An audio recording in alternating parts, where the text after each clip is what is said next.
Okay, ladies and gentlemen, today was a very interesting day. A lot of big things were stated in the cryptocurrency market. I want to get it all out to you, but first I want to start with this message.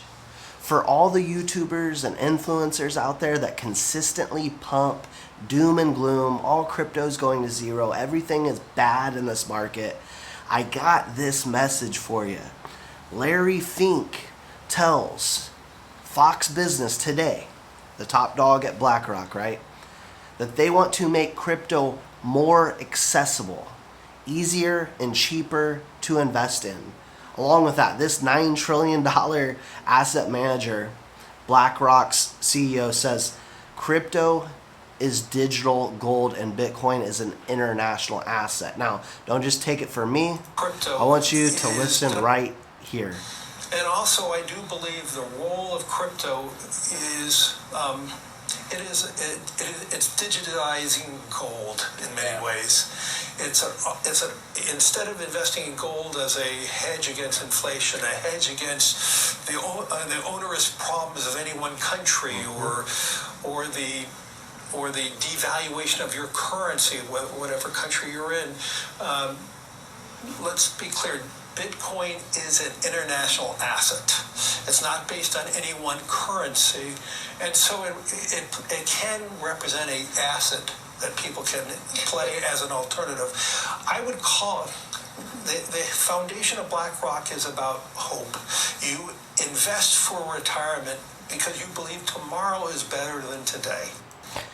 And that's exactly what we believe in. Crypto is the future. Crypto is tomorrow. And tomorrow will be better than today. Now, Federal Reserve today, all in, right? They say almost all Federal Reserve officials said today that their June meeting that indicated further tightening is likely. And if a slower pace than rapid fire rate increases that had characterized monetary policy since early 2022, they're going to continuously put increases on this interest rate market. And so what we are seeing, Bitcoin, crypto, hedge against inflation, right? What people are trying to pump out there is that interest rates are going to kill this market. It's not going to happen, in my personal opinion. Policymakers decide against a rate rise amid current concerns over what? Economic growth, even though most members think further hikes are on the way.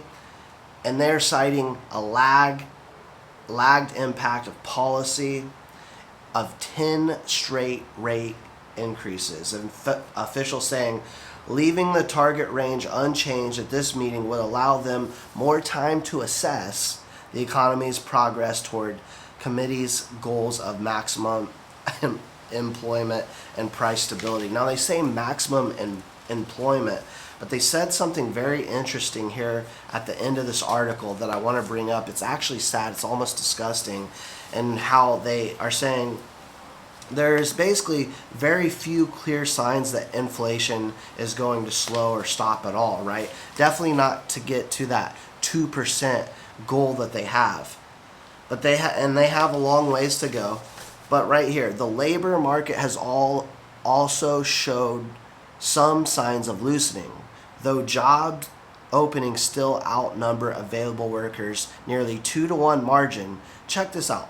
Fed officials have stressed the importance of reducing disparity as they look to tamper down the demand pushed inflation higher. They're talking about job availability. They want to slow down job availability. That is how corrupt this system, how rigged the system is. Meanwhile, we've got Larry Fink. I think he probably knows just a little bit more than the guys like Jim Cramer that tell everyone this is a scam and has been saying it is a scam for a few years now, even though he bought into Bitcoin and Ethereum and sold at the height of the market in 2021. Kind of interesting, right? So they said there's a brief pause. It will give the committee time to assess the impacts of these hikes. Totaled 5 percentage points, the most aggressive moves. These 10 consecutive interest rate hikes were the most aggressive moves since the early 80s. The economy is facing headwinds from tighter credit conditions, including higher interest rates, households and businesses, which would likely weigh on economic activity, hiring, inflation, although the extent of these effects remained uncertain. So I want to leave you with this. Inflation, right? This is what we've been talking about for a long time, not just here, but even in the mass media. We're multimedia, and then there's the mass media. Mass media is going to lie to you every single time.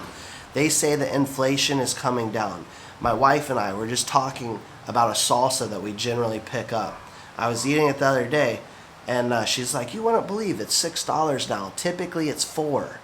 What percentage of increase is that? That's a 50% increase on just a little thing of salsa. It's a local salsa we really like. We're still going to keep eating it because we like it. And you can't shame the farmers for increasing their product and increasing what they are putting on the shelves, because they have to. They're buying fertilizer, they're buying things to yield that product, that crop. So they have to pay for it some way. And people are starting to just get comfortable. They're getting comfortable with inflation.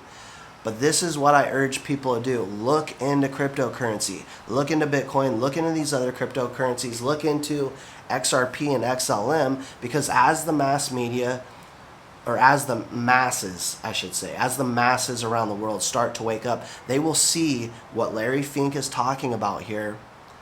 This is a hedge against inflation. That is what it's always been. That's what it's always been deemed to do.